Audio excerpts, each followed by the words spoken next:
a falta de moradia, aonde tiveram que cortar os seus primeiros 8 cavalos, né, o José, abrir as tábuas com a serra, a mão, para fazer a sua primeira casinha, né? Na alimentação, era uma alimentação reservada, né? E quantas vezes até tinham que apelar para a caça de oséia, né? Dos passarinhos. Eu lembro dessa passagem que ele sempre dizia que a liderança do grupo dos 4 era o tio Pedro. E o tio Pedro era bom de braço, bom de caçada, a base da pedrada, a base da sassada, né? Não é isso? E ele dizia para os outros 3: portem-me sasco que vai copar oséia.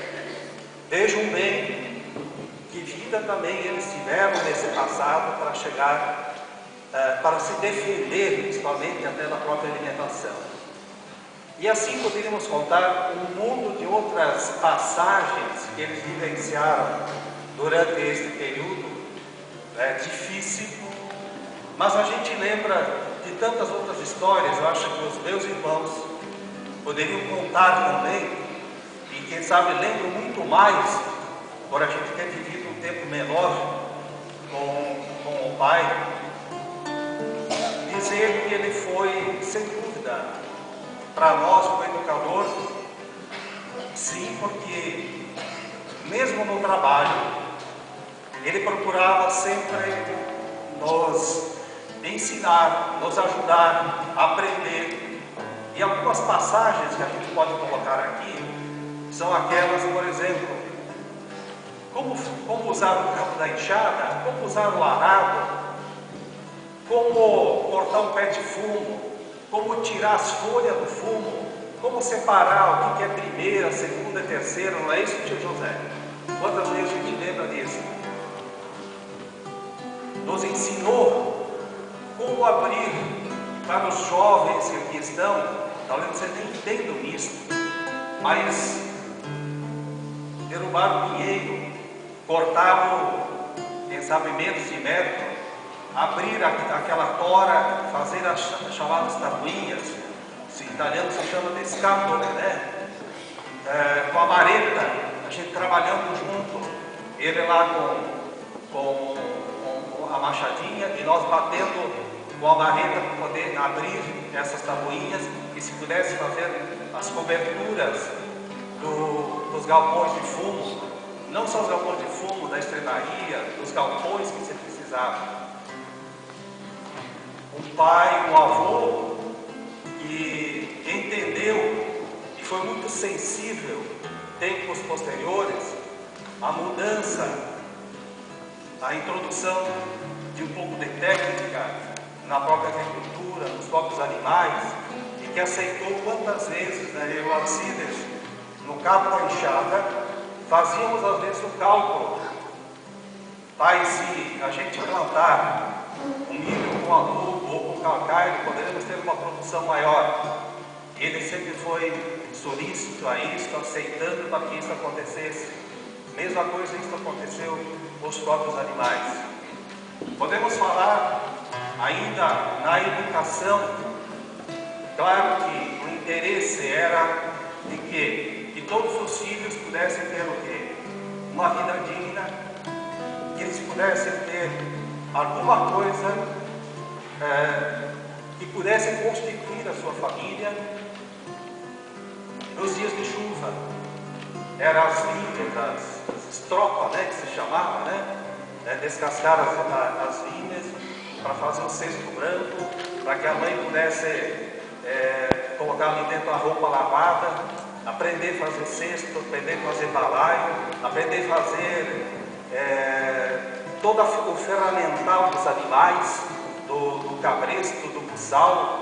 Quer dizer, eu acho que essa educação ela ficou marcada em nós, né? Se perguntar ali ao João, se perguntar ao Nilo, vou lembrar exatamente isso.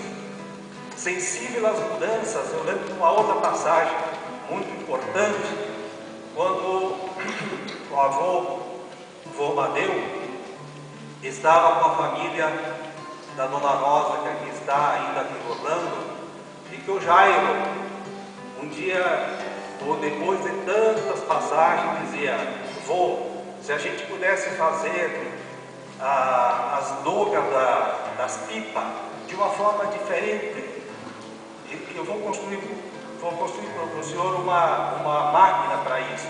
Foi sensível a esta mudança.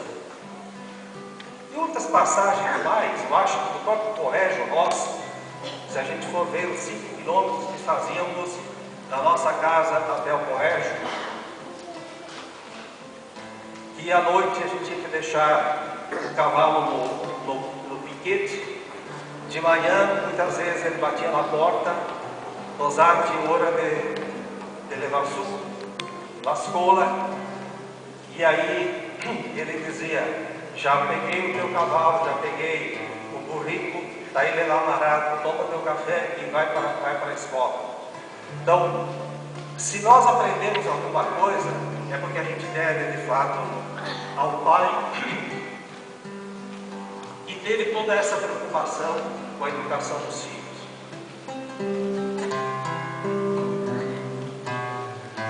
Sempre solícito também com os irmãos, os familiares, na ajuda, no voluntariado, quando um estava doente. E a gente quer trazer de presente aqui também a própria doença da mãe, da avó Leonice, quando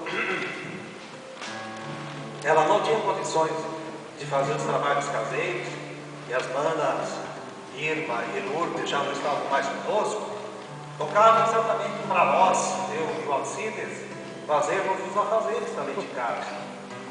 Isso é uma coisa que eu nunca esqueço, foi a minha primeira fornada de pão que eu fiz. E essa fornada de pão, vamos pensar que arroz 3 não, eram de 10 a 12 pães. E aí, feita a fornada de pão, o pai estava lá na lavoura cortando olheça para os porcos, para o gado. Eu fui tirar o pão do forno, bonito, estava feliz da vida. E aí me deu um estalo. Eu não botei sal no pão. Vou recorrer a quem? Recorrer ao pai,